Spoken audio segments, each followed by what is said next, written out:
दोस्तों, हमारे YouTube Facebook में आप लोग का स्वागत है। प्रणाम, नमस्कार। मैं सुमन निषाद और ये हमारी जिठानी है बगल की, हमारा सपोर्ट करती हैं। कहती हैं कि मैं चैनल नहीं चलाऊंगी पर आपका सपोर्ट करूंगी। तो काफ़ी दिन के बाद आई हैं और बोलती हैं कि आप मुझे नहीं बुलाती हो, आप आगे जा रही हो। तो ऐसी कोई बात नहीं है, टाइम नहीं पाती थी, मैं नहीं बुलाती थी इनको। तो मैं बोली चलो अब ठीक है भाई आओ।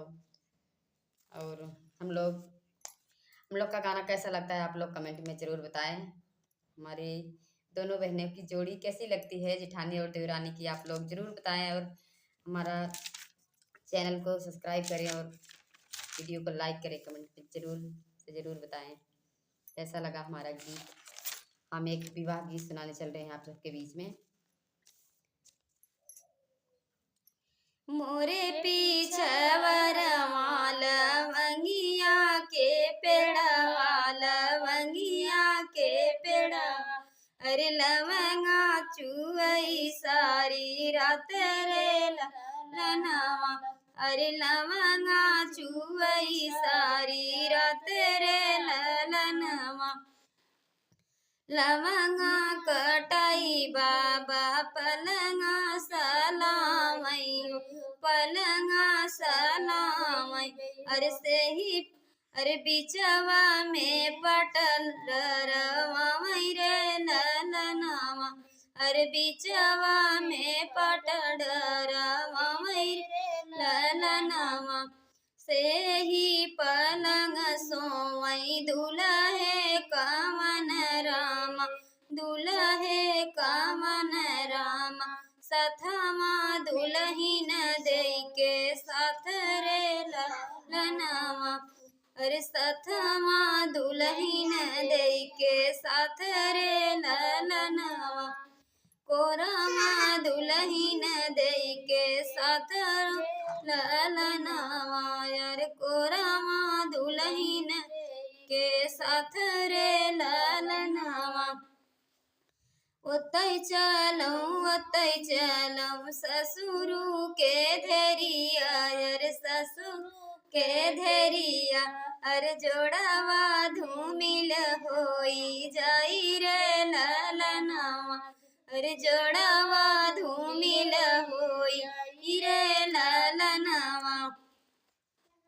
एतनी बचन सुनी दुल्हिन कामन देई, दुल्हिन कामन देई। उठती लहंग फहराई रे ललन। अरे उठती लहंग फहराई रे ललनवा।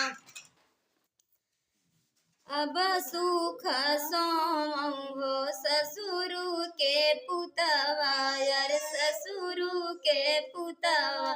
अरे हमहू नैहर चली जाबई रे ललनावा।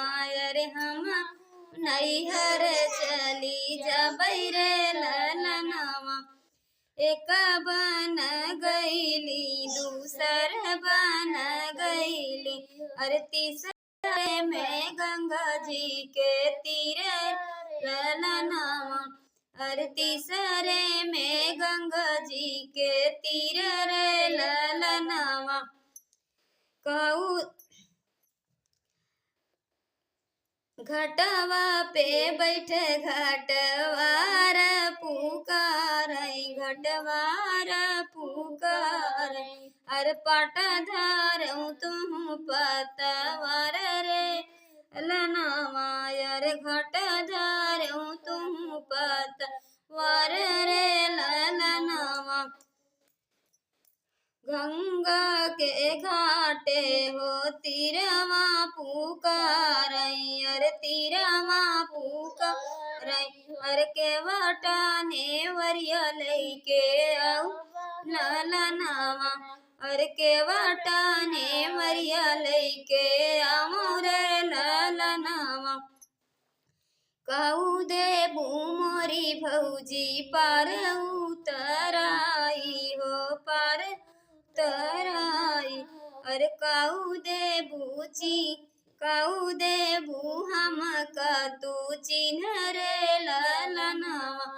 अरे काऊ देबू हमका तू चिन्ह ललनावा आजू के रतिया रायन बस्यों भौजी राइन स्यों भौजी अरे भोरवा उतरब तो हई पर रे ललना अरे भोरवा उतरब तो हई पर रे ललन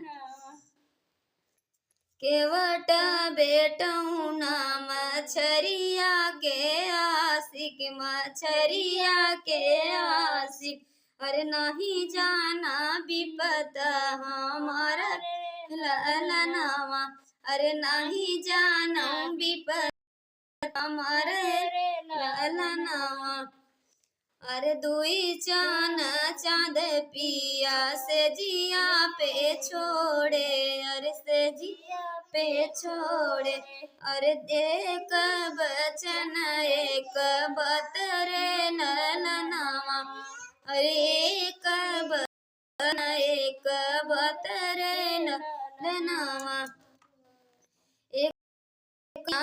मई मोरे नैहरे के लोगवा अरे नैहर लोगवा अरे कवरिया ससुरे के लोग